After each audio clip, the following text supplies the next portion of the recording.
Imagine starting your morning with a steaming cup of coffee, casually scrolling through the official royal family website. Suddenly, something feels off.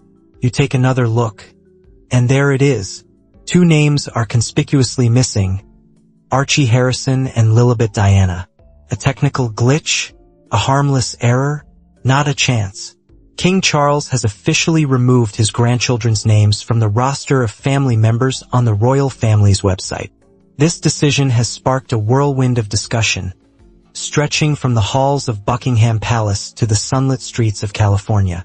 But what does a move like this really mean, especially when it involves children? In an era where even the smallest detail regarding the royal family is analyzed under a microscope, such actions carry significant weight. The royal family is much more than just a private dynasty. It is an international symbol of tradition, stability, and evolution. Any alteration to its structure, or even its digital representation, inevitably prompts questions and speculation. Archie Harrison and Lilibet Diana aren't just any family members. They are the children of Prince Harry and Meghan Markle. Their births were once hailed as harbingers of a more progressive and inclusive future for the monarchy. These children represented a unique blend of heritage, uniting the legacy of Princess Diana with their mother Meghan's American roots.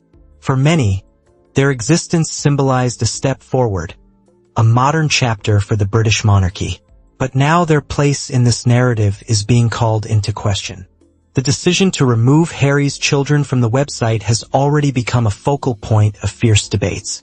After all, Archie and Lilibet are direct descendants of the current monarch. Their births were celebrated across the globe, and millions have followed their story with great interest. To many, their exclusion feels less like a website update and more like a symbolic gesture, one that raises serious questions about the intent behind the king's action. The royal family's official website isn't just another digital platform. It is a carefully curated tool, a public-facing extension of the monarchy's reputation and hierarchy.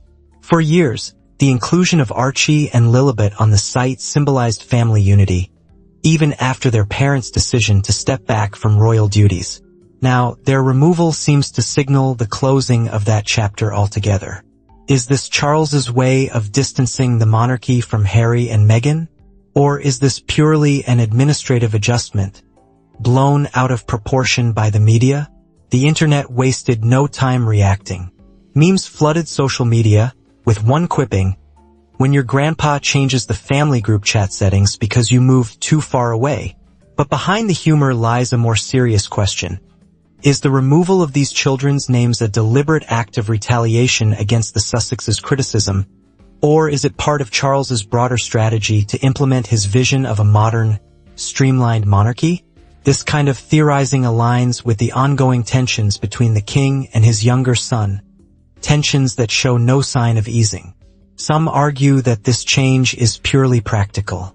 Harry and Meghan no longer reside in the United Kingdom, and their role within the royal institution is fundamentally different. But if that's the case, why has this decision sparked such an emotional response from the public? The issue extends beyond protocol. It cuts to the heart of family bonds, traditions, and the challenge of preserving those ties in a rapidly changing world.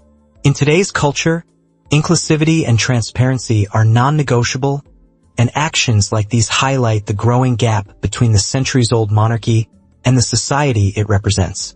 Others see a calculated intent behind the decision.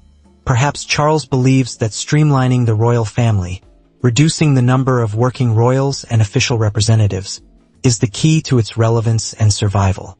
This kind of simplification suggests a monarchy focused on clarity and cost efficiency, presenting a smaller, more focused institution. But here's the dilemma. Archie and Lilibet, despite their young age, hold a unique position in the public's hearts.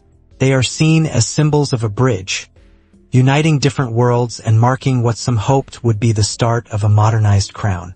Their sudden disappearance feels, to many, like a regressive step that sidelines future-looking values.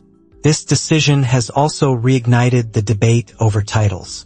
As grandchildren of the reigning monarch, Archie and Lilibet are technically a prince and a princess.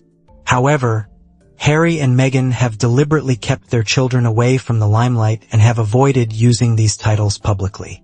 Some experts believe this website change reflects Charles asserting control over royal branding, solidifying his authority over the family's narrative. Yet for others, it highlights an emotional distance, a rift that is shaping not just physical boundaries but emotional ones as well. At the heart of this saga is the undeniable truth that the royal family is still, after all, a family. Imagine your grandfather removing your name or your photo from a significant family platform while the entire world looks on. Even if Archie and Lilibet are too young to understand the implications now, the emotional weight of this act will likely resonate for years to come. What this situation also unearths is a profound cultural divide. By moving to the United States, Harry and Meghan embraced a completely different lifestyle, one rooted in modern individualism, openness, and a desire to speak their truths. Their choices, whether involving Netflix deals or other ventures, suggest they've left the royal institution far behind. Yet, their children remain part of this grand story, and their exclusion from the digital family circle strikes many as unfair or even punitive. Removing Archie and Lilibet's names from the website seems to be a reminder that the monarchy is grappling with its place in a modern world.